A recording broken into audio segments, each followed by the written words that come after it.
ठीक है, कल उन्होंने मेरा धनुष्यबाण छीन लिया, अब खुद प्रभु रामचंद्र मेरे साथ आ गए, आप ही ने दिए हैं। तो ऐसे होता रहता है, ये संजोग की बात है या पता नहीं इसके पीछे क्या राज है, लेकिन होता है, कभी कभी ऐसी बातें होती है। और मैंने तो कल रास्ते पे उतरकर चुनौती दी है, जिन लोगों ने मेरा पार्टी का नाम और धनुष्यबाण छीन लिया है उनको मैंने चुनौती दी है कि अगर आप मर्द हो, आप में हिम्मत हो है, तो आप मेरा चुराया हुआ धनुष्यबाण लेकर मेरे सामने आइए, मैं मेरी मशाल लेके सामने आता हूं, देखेंगे क्या होता है।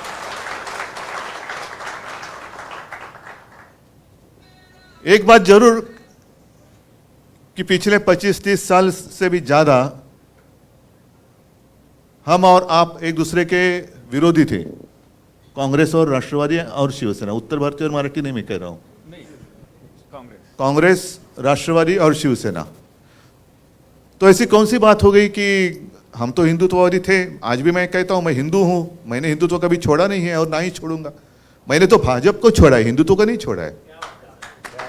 भाजपा मतलब हिंदुत्व नहीं है, और उनका जो हिंदुत्व है वो हमारा हिंदुत्व नहीं है, वो हमें मंजूर नहीं है। मैं खुलेआम कहता हूं, जो मेरे पिताजी ने मुझे सिखाया वो हिंदुत्व ये नहीं है। और मेरे पिताजी की भाषा में कहें तो राष्ट्रीयत्व है हमसे हिंदुत्व है। हमारा जो हिंदुत्व है वो देश से जुड़ा हुआ है, लेकिन इनका जो हिंदुत्व है वो कैसे है कि आपस में लड़ाई लड़ाओ, आपस में झगड़ा कराओ, परिवार में झगड़ा लगाओ, पार्टी में झगड़ा चालू करो और सत्ता हासिल करो। कल कोई आया था पूना में, कहते हैं, उन्होंने पूछा क्या कैसे चल रहा है महाराष्ट्र में, तो कहा कि आज बड़ा अच्छा दिन है। तो क्यों? तो शिवसेना का नाम और चिन्ह हमने अपने साथ जो गुलाम आए हैं उनको दे दिया। तो व्यक्ति बोले बहुत अच्छा, मोगैम्बो खुश हुआ। ये मोगैम्बो है, मिस्टर इंडिया अगर आप याद करें तो उसमें यही है ना, मोगैम्बो यही चाहता था कि देश में एक दूसरे के साथ लड़ाई हो जाए, लोग आपस में लड़ते रहे और वो लड़ाई में व्यस्त रहेंगे तो मैं राज करूंगा। यही तो है आज के मोगैम्बो, यही तो है। वो भले हिंदू हैं, लड़ो, हमारे साथ है, वही हमारे, वो हिंदू हो या कोई हो, कोई उसका उसमें फर्क नहीं पड़ता। आप हमारे पार्टी में आते हो तो ही हिंदू हैं, और नहीं है तो आपने हिंदुत्व छोड़ दिया। आप मुझे बताओ, मैं तो जैसे आपने कहा इंतजार कर रहा हूं बीकेसी में कब आप जनसभा करते हो। मुझे तो लोगों के सामने आना है, लोगों के बीच में आना है और पूछना है, बताओ मैंने क्या गलती की है। 2.5 साल मैं मुख्यमंत्री था, कहां मैंने भेद किया है? आपस में लड़ाई कभी मैंने करवाई है? कभी शिवसेना ने आपस में लड़ाई लगाई है, की है? कभी नहीं। दुख इस बात का होता है कि 92-93 की जो आपने जिक्र किया, तो यही तो मेरे शिवसैनिक हैं। आज अनिल परब है, वायकर है, विनायक जे, ऋतुजाताई बसले त्यांचं तेव्हा रमेश होता, भाऊ कोरगावकर है, इकडे पण काही लोक असतील, ये तो हमारे सैनिक हैं जिन्होंने मुंबई को बचाया था। और आज जो हिंदुत्व की बात कर रहे हैं वो उस वक्त कहाँ थे? एड्रेस नॉट नोन, कहाँ गए पता नहीं। और आज बड़े सीना तान कर आ रहे, 56 इंच की छाती। अरे आपकी 56 इंच का जो सीना है उस वक्त कहाँ था? उसको तो पसीना आया था। आप कहते हैं 56 इंच का सीना, उस वक्त तो पसीना ही पसीना हुआ था। तो उस वक्त जिन्होंने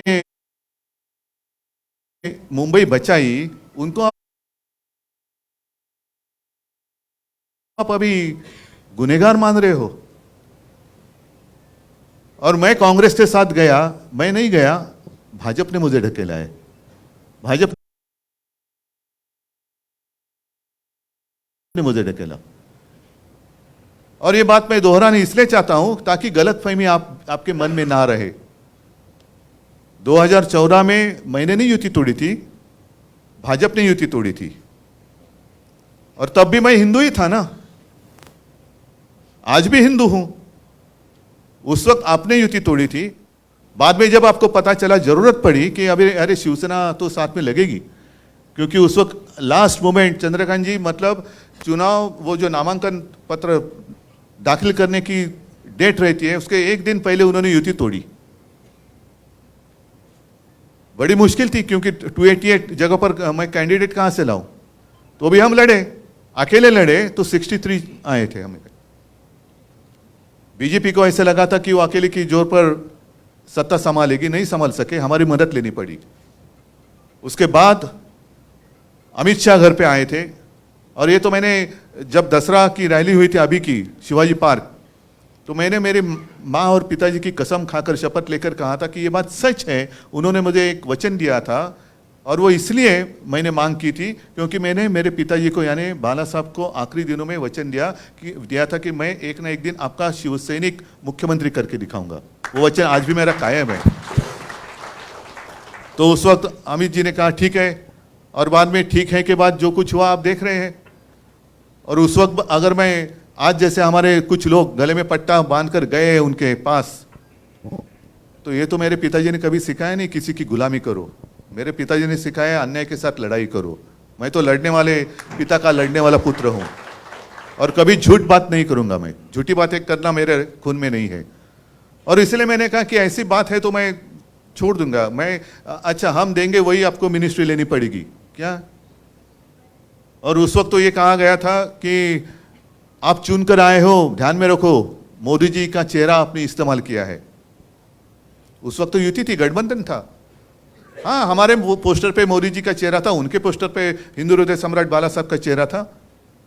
और एक जमाना था ना, कल मैंने कहा कि एक जमाना जरूर था कि मीटिंग में, मोदी जी की मीटिंग में पब्लिक मोदी जी के नकाब मास्क पहनकर आते थे। लेकिन अब दिन बदली हो गए, अब मोदी जी को बाला साहब का नकाब पहनकर महाराष्ट्र में आना पड़ता है। और एक ऐसी गंदी हरकत कर रहे हैं। क्या आपको पसंद है जो भी चल रहा है? आपको पसंद है क्या? ये प्रजातंत्र है? अरे लड़ना है तो मैदान में लड़ो ना। आपको जो कुछ कहना है कहो, हमें जो कुछ कहना है कहेंगे, और जो जनता है वो निर्णय करेगी। वो सबसे ऊपर की अदालत है, बड़ी अदालत है वो जनता, उनको फैसला करने दो। यही तो लोकतंत्र है। लेकिन इनको लोकतंत्र मंजूर नहीं है। सब जो एजेंसीज है वो भेड़ियों की तरह से अपने ऊपर छोड़ते हैं। मैं कुत्ता इसलिए नहीं कहता, कुत्ता मुझे बहुत प्यारा है, कुत्ता ईमानी रहता है, वफादार होता है। भेड़िया का मतलब मानते हो ना, लांडगा, बरोबर ना? जरा हिंदी सीख रहा हूं मैं। लांडग्याला काय म्हणतात हिंदीत, काय म्हणतात बाबा? नाही, लोमडी म्हणजे कोल्हा, सियार म्हणजे पण कोल्हाच होतो, भेडिया म्हणजे पण थोडक्यात लांडगा कळला ना तुम्हाला? हा, तो शब्द काही असू दे, तो लांडगा हा लांडगाच असतो आणि लबाड असतो। लबाड लांडगा ढोंग करते। वो पहले छोड़ना है, इनकम टैक्स को छोड़ो, इसको छोड़ो, उसको छोड़ो, सबको डराने के बाद मैं सबके साथ अकेला लड़ रहा हूं। अरे अकेला क्या, आपके भेड़िए तो सब पहले आए ना, उनके आधार पर आप लड़ रहे हैं। और एक उम्मीद थी, जरूर थी, एक सपना था, जरूर था। देश को एक मजबूत देश बनाना अपना सपना था, वो आज भी है। क्योंकि जिनको हमने एक सपना देखकर वहां बिठाया वो खुद बलवान हो गए, लेकिन देश कमजोर हो रहा है, देश कमजोर हो रहा है। मेरा कर्तव्य सिर्फ मुंबई बचाना इतना ही नहीं है, मेरा कर्तव्य महाराष्ट्र बचाना इतना ही नहीं है। मेरा कर्तव्य, मेरा मतलब हम सबका देश को बचाना है। और आज अगर हम जागेंगे नहीं, मेरे पिताजी, ये बात तो प्रमोद महाजन जी ने एक मीटिंग में कही थी, भाषण में कही थी। राजेश जी तेव्हा तुम्ही मला वाटतं भाजपात असणार, सोबत होते, बरोबर ना? कारण प्रमोद जी घरी यायचे, खूप चर्चा व्हायची, गोपीनाथ जी यायचे। तो एक काळ जमाना वेगळा होता, एक खुलापन था। आज सारी चीज़ें शतरंज का खेल हो गई है। आज कहाँ अपनापन रहा ही नहीं, जो कुछ करना है वो शतरंज हो गया। आपको ये इतना, लेकिन शतरंज में भी कुछ नियम होते हैं। घोड़ा कैसा चलना चाहिए, हाथी कैसे जाना चाहिए, ऊंट कैसे चलना चाहिए, यहाँ तो कोई भी कैसे भी चलता है। तो प्रमोद जी ने कहा था, और ये सच है, वो जमाना था, वो सब अपने हिंदू लोग बिखरे हुए थे। और तब मेरे पिताजी ने प्रमोद जी को कहा था कि प्रमोद देख, एक ना एक दिन मैं तुझे इस देश का हिंदू बनकर वोट करते हुए दिखाऊंगा। तो प्रमोद जी ने कहा कि बाला साहब कैसे है पॉसिबल?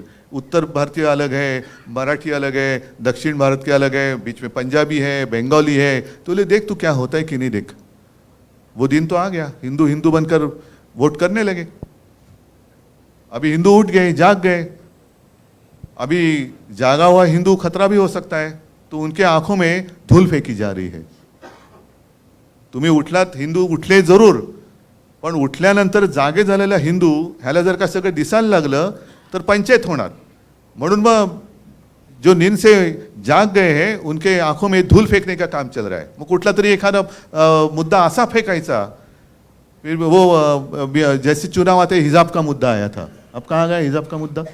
हाँ, फिर जैसे कुछ आता है तो गौवंश हत्याबंदी का मुद्दा निकालेंगे. कुछ आएगा तो मतलब हिंदुओं को ऐसे महसूस होना चाहिए कि अरे क्या हो रहा है. बीच में तो और एक मजेदार बात हुई. मुंबई में एक मोर्चा निकला था, हिंदू जन आक्रोश, हिंदू आक्रोश मोर्चा. याद है, देखा आपने न्यूज में देखा. हाँ, हिंदू आक्रोश. क्यों हिंदुओं को आक्रोश करना पड़ रहा है. दुनिया का सबसे ताकतवर आदमी, देश का प्रधानमंत्री है 8 साल से, हिंदुत्ववादी है, हिंदू है, तो भी हिंदू आक्रोश कर रहे हैं. ये कौन सा हिंदुत्व है, ये कौन सा राज है, ये कौन सा रामराज है. और कांग्रेस का जब राज था तो आपको पता है एक नारा लगाया जाता था, इस्लाम खतरे में है. अब नारा बदली हो गया, अब हिंदू खतरे में है. तो किसका राज अच्छा था. नहीं, अभी सारे मुस्लिम भाई भी साथ में आ रहे, इसलिए ऐसे नहीं कहता कि वो खतरे में आना चाहिए. आपका और हमारा कोई झगड़ा है नहीं, ना उत्तर भारतीयों से है ना मुस्लिम लोगों से है. जो भी इस देश को अपना देश मानता है, अपनी मातृभूमि मानता है, और जैसे आपने कहा कि उत्तर प्रदेश तो आपकी मातृभूमि है, ये कर्मभूमि है, आपको आदर दिया है, तो इस देश के प्रति आपका एक कर्तव्य बनता है. तो यही है कि इस देश को अपने मातृभूमि मानने वाला हर कोई वो हमारा भाई है, वो हमारा भाई है. और आते आते मुझे थोड़ी देर हो गई इसलिए क्योंकि घर में भी कुछ उत्तर भारतीय आए थे. नहीं, सच्चे आए थे. अलग वो उत्तर प्रदेश से आए थे. आज ही के दिन, आज शाम को जा रहे तो उन्होंने पूछा आप अगर होंगे तो हम मिलना चाहते तो आइए. तो मैं यही उनको कह रहा था कि देखो हमारा हिंदुत्व तो कैसा है, जो मेरे पिताजी ने हमें सिखाया. एक पिछले 3-4 सालों की बात है, आप भूल गए होंगे या आपने शायद पढ़ा भी नहीं होगा. एक अपना फौजी था कश्मीर में, वो छुट्टी लेकर घर जा रहा था परिवार को मिलने के लिए. जब आतंकवादियों को पता चला कि ये अभी छुट्टी लेकर अकेला जा रहा है, बीच में उसको किडनैप किया गया, त्याचे हालहाल केले, आणि कुछ दिनों के बाद एकदम छिन्न विछिन्न झालेलं त्याचं शरीर, उसका मृतदेह कहीं पे मिल गया. वो अपना था कि नहीं था, जिसने देश के लिए कुर्बानी दी है. अभी मैं अगर कहूं कि हाँ वो मेरा भाई था तो आप बोलेंगे लेकिन आपको नाम पता है क्या है. उसका नाम था औरंगजेब. औरंगजेब होगा ना, मजहब से मुसलमान होगा, था ही, लेकिन उसने अपने देश के लिए कुर्बानी दी. भारत माता, जिसको भारत माता की जय कहते हैं, उसके लिए उसने अपनी जान तक दे दी. वो अपना भाई नहीं था, वो अपना भाई ही था. तो ये अगर हमारा हिंदुत्व है. अच्छा, अगर मैं कांग्रेस के साथ गया तो हिंदुत्व को छोड़ दिया. अभी कल मोगैम्बो ने कहा कि ये मुख्यमंत्री पद के लिए कांग्रेस और राष्ट्रवादी के तलवे चाट रहे थे. तो अभी उन्होंने जो किया है, कौन किसका क्या कौन सा हिस्सा चाट रहे पता नहीं. नहीं, सांगतो ना, हे रोटी बन. आता ऐसे 2-4 दिवसापूर्वी मुझे भी वहां आमंत्रित किया गया था. सैयदना साहब ने बुलाया था, मैं गया. लेकिन मैं गया, मैंने वहां चपाती नहीं लटली, क्योंकि जो रिश्ता होता है ना उसको दिखावे की जरूरत नहीं होती. जब कोई रिश्ता नहीं होता है तो ऐसे नौटंकी की जरूरत पड़ती है कि जाकर रोटी कणिक मड़ा, चपात्या लाटा, झाड़ू मारा. और जब दिल से रिश्ता होता है ना तो बात सीधी दिल से दिल की होती है. नौटंकी की बात नौटंकी करने की आवश्यकता नहीं होती. मैंने जाकर वहाँ, उन्होंने मुझे प्रेम से बुलाया, मैं गया. क्योंकि जब बड़े सैयदना साहब थे तो मुझे याद है, मैं छोटा था तो वो भी मेरे पिताजी को मिलने के लिए घर पे आए थे. तो इतने पुराने हमारे संबंध है, कोई आवश्यकता नहीं है नाटक करने के लिए. लेकिन उन्होंने कुछ भी किया. मैं कांग्रेस के साथ गया तो हिंदुत्व छोड़ दिया. अरे भाई, आप मुफ्ती मोहम्मद के साथ बैठे थे, उस वक्त आपने क्या छोड़ा था. कभी कांग्रेस ने आतंकवादियों को शहीद मानने के लिए तो ये नहीं रखी थे ना शर्त कि ये जो है काय अफजल गुरु, त्याला तो शहीदाचा दर्जा द्या म्हणून ते मुफ्ती मोहम्मद आणि महबूबा मुफ्ती सांगत होते. उनके साथ आपने सत्ता के लिए उस वक्त क्या किया था आपने, मैं नहीं पूछना चाहता. लेकिन क्या तब भी आप हिंदू थे ना, कि उस वक्त के लिए टाइम प्लीज ली थी. जैसे बच्चे लेते टाइम प्लीज, हम हिंदुत्व छोड़ रहे हैं, हम हिंदुत्व पकड़ रहे हैं। ये क्या नौटंकी चल रही है? कब तक लोगों को उल्लू बनाएंगे? और कल की जो बात हुई है सरासर अन्याय है। आप मुझे बताइए, मेरे पार्टी में कुछ लोग वहां चले गए, जाने दो, जिसकी मर्जी जाना चाहे जाए, लेकिन वो दूसरी पार्टी में जाने चाहिए। आपने जो बात कही, और इसलिए मैंने कहा ना कि अरे भाई मेरे ही लोग मुझे घर से बाहर निकाल रहे हैं, क्योंकि वो घर पे ही कब्जा करना चाहते हैं। ये घर ही मेरा है, मेरे पिताजी ने उनको सहारा दिया था। ये जो सारे शिवसैनिक बैठे हैं, आज भी लाखों शिवसैनिक है, उन्होंने पसीना और खून बहाकर इनको बड़ा किया। अब वो मालिक बनने जा रहे, और हमारी संस्था भी ऐसी है कि उनको चोर को मालिक बना दिया घर का। ये कौन सा देश है? देश में चल रहा है क्या है? लेकिन आज के दिन पूरे देश में जितने सारे राजनीतिक पार्टियां हैं, उनकी आंखें खुलनी चाहिए। आज हम पे बीती है, कल आप पे बीत सकती है, कल आप पे बीत सकती है। जिस तरीके से उन्होंने शिवसेना के साथ शुरू किया है, करते जा रहे हैं, क्या बिगाड़ा है हमने?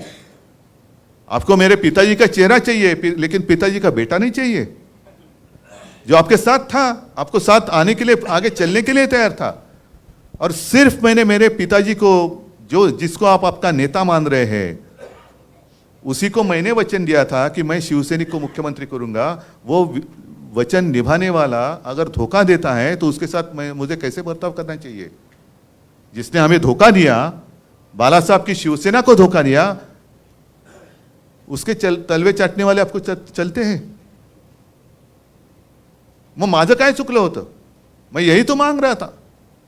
अगर जो बात मैंने उनके सामने रखी थी, चलो 2.5 साल तो मैं मुख्यमंत्री था, हालांकि मैं मुख्यमंत्री बनना नहीं चाहता था, मेरा सपना नहीं था, लेकिन पवार साहब थे, कांग्रेस के अन्य ज्येष्ठ नेता थे, उन्होंने कहा कि उद्धव जी आपको ही करना पड़ेगा, ये स्वीकार करना होगा, अन्यथा ये सरकार बन नहीं सकती। तो मुझे कोई अनुभव नहीं था, मैं बन गया।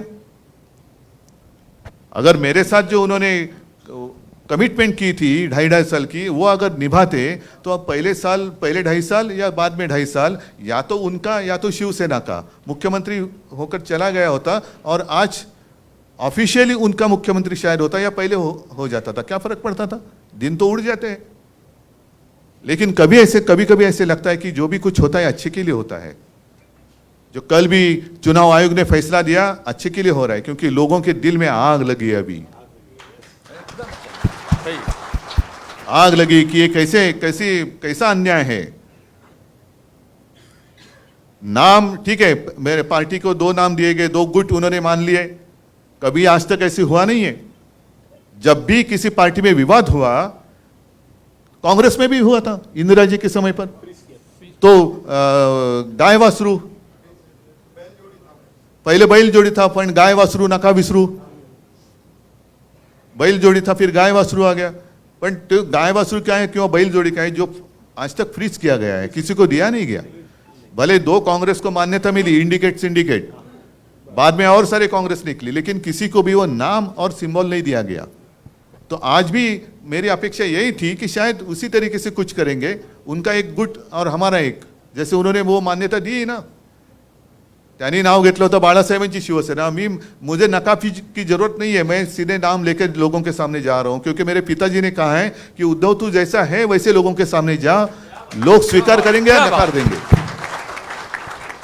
तो मैं तो सीधा नाम लेके जा रहा हूं, शिवसेना उद्धव बाळासाहेब ठाकरे है मंजूर, आ जाओ साथ। आपने धनुष्य बाण फ्रीज किया था, मैंने मशाल ले ली। अब शायद ये भी वो कर सकते, क्योंकि इतनी नीच और गंदी राजनीति कर रहे हैं कि शायद वो हमारी मशाल भी ले सकते हैं। तो चलो, आज मशाल दी है ना, हमने तो ली है। उन्होंने चोरी का धनुष्य बाण लेकर सामने आने की मैंने जो चुनौती दी है, हो जाने दो ना, क्यों डर रहे हैं आप? पूरी सत्ता ताकत आपके पास है, धनुष्य बाण भी आपके पास है। लेकिन जैसे मैंने कहा कि शायद आप धनुष्य बाण को चुरा सकते हैं, लेकिन ये लोगों के दिल में बैठा हुए राम को नहीं चुरा सकते आप। उनके दिल में जो बैठा हुआ राम है, उसके आशीर्वाद जब तक मेरे साथ है, तो भले धनुष्य बाण आपने चुरा लिया तो भी मेरा कुछ बिगड़ नहीं सकते। और अभी मुंबई को दासी बनाने की बात चल रही है। मुझे तो अभिमान है, पिछले 25 साल ऐसे नहीं कि मुझे उत्तर भारतीयों ने बिल्कुल वोट नहीं दिया ना, जरूर दिया। मराठी तो है ही, लेकिन उत्तर भारतीय भी लोग मेरे साथ रहे। गुजराती भी रहे, मुस्लिम लोग भी आहे, हमारे बेरामपाडाचे त्याचं काय नाव आपलं हाजी अली नगरसेवक आहे. म्हणजे आपण विचारच करू शकत नाही, अरे बेरामपाड्यात शिवसेनेचा नगरसेवक, अभी तो और अच्छी लीड से आएगा. अरुण खान आहे, त्याच अलीकडच्या पलीकडचा आहे, इकडचा तिकडचा, तर दिलेच होतं ना सगळ्यांनी सोबत. पण मुंबईला दासी बनवताना आपल्याला एक अभिमान या गोष्टीचा वाटलं पाहिजे की एक जमाना ऐसे था की मुंबई डेफिसिट में थी 645 कोटी, और चंद्रकांत जी फिर 2012 से लगातार, रविंद्र वायकर जी भी थे, सुबोध कुमार होते, सगळ्यांनी सबने मिलकर जो कोशिश की, आज मुंबई की जो पूंजी है 70,000 करोड़ से भी ज़्यादा बैंक में है. इसका अभिमान होना चाहिए कि नहीं होना चाहिए? हमारे प्रधानमंत्री आए और क्या उन्होंने कहा कि बैंक में पैसा रखकर विकास नहीं होता. ठीक है, बैंक में पैसा रखकर विकास नहीं होता, ये सिंपल बात क्या हमें समझ में नहीं आती, लेकिन पहले बजट या वो जो पूंजी है वो समझ तो लो क्या है. उसमें से 30-40% उसके ऊपर महापालिका का अधिकार ही नहीं है, क्योंकि उसमें राजेशजी तुम्ही पण होतात नगरसेवक, त्याच्यात बरेचसे हे जे पैसे आहेत ते कर्मचाऱ्यांचे आहेत, फंड आहेत, भविष्य निर्वाह निधी, ग्रॅच्युएटी असेल, पेन्शन असेल, हे असेल ते असेल, मग काही कॉन्ट्रॅक्टरच्या ठेवी आहेत त्याच्यामध्ये जो बाद में वापस लौटाने पड़ते हैं. और बैंक में पैसा रखकर विकास नहीं होता हमें मालूम है, लेकिन शायद आपको पता नहीं प्रधानमंत्री जी, मुंबई महापालिका जो कोस्टल रोड बना रही है वो उसी पैसे से बना रही है जिसके ऊपर टोल लगने वाला नहीं है. त्याला म्हणतात विकास. पण आता एफडी वरती यांचा डाव घाला घालतात ते, एफडी तोड़ने की बात चल रही है. इसका मतलब यही है कि सारे के सारे देश में भिखारी बनकर मेरे दरवाजे के सामने खड़े रहने चाहिए. भिकेचा कटोरा घेऊन रोज तुम्हाला माझ्या दारासमोर उभं राहिलंच पाहिजे, यालाच म्हणतात हुकुमशाही. एक तो जीएसटी लगा दिया, जो मुंबई महापालिका और राज्य सरकार का डायरेक्ट इनकम जो था वो तो बंद कर दिया. और आपको याद होगा कि कोरोना के समय पर मैं और अजीत दादा पवार हमेशा कहते थे, आज की स्थिति पता नहीं मुझे, जब भी कभी पूछते थे हम हमारे फाइनेंस सेक्रेटरी को, साहब 20 करोड़ से ज़्यादा ही केंद्र सरकार से जीएसटी आना बाकी है, जो हमें समय पर मिलना चाहिए. तो जसं पैसा बँकेत ठेवून विकास होत नाही, तसा राज्याचा आणि मुंबईचा पैसा केंद्राच्या खिशात ठेवून सुद्धा राज्याचा आणि मुंबईचा विकास नाही होणार. निदान मुंबईचा हक्काचं जे काय आहे, महाराष्ट्राच्या हक्काचं आहे ते तर द्या ना. हमें भीख नहीं चाहिए आपकी, दिल्ली की भीख नहीं चाहिए मुंबई को. मुंबई तो पसीना बहाने वाली नगरी है, पसीने की कमाई तो दे दो. आपको पसीना भी नहीं बहाना है, सारे उद्योग आप महाराष्ट्र से गुजरात लेके जा रहे हैं, सगळ्या गोष्टी मुंबईच्या बाहेर, महाराष्ट्राच्या बाहेर, आणि वरती येऊन उपकार केल्यासारखं काहीतरी तोंडावरती तुकडे फेकून जायचं आणि मुंबई आपली दासी बनवायची. त्याच्या आड शिवसेना येते, उद्धव ठाकरे येते, खत्म कर दो इनको पॉलिटिकली. आपके ऊपर है. मी तुम्हाला सांगितलं, मला माझ्यासाठी तर काहीच मी मागत नाहीये. तुम्ही जेव्हा पब्लिक मीटिंग घ्याल, मी माझी दसरा मेळावा असतो तसंच आणखीन परत मीटिंग तर मी घेणारच आहे. मी तर लोकांवरती सांगणार आहे, मी तुम्हाला हवा असेल तर तुम्ही सोबत राहा. आज तर माझ्या हातात काहीच नाही आहे माइक शिवाय, सिर्फ माइक है जिस माइक के माध्यम से मैं मेरे दिल की बात आपसे कह सकता हूँ. मन की बात नहीं, मेरे मन में कुछ और चलता होगा. मनातले मांडे आपण म्हणतो, पण मैं दिल की बात करने वाला हूँ, दिल की बात करने वाला हूँ. और इसलिए अगर साथ आना चाहते हैं तो साथ निभाना पड़ेगा, साथ निभाना पड़ेगा. हर संकट में साथ रहना होगा. हाथ उठा के बोलिए, हम तुम्हारे साथ.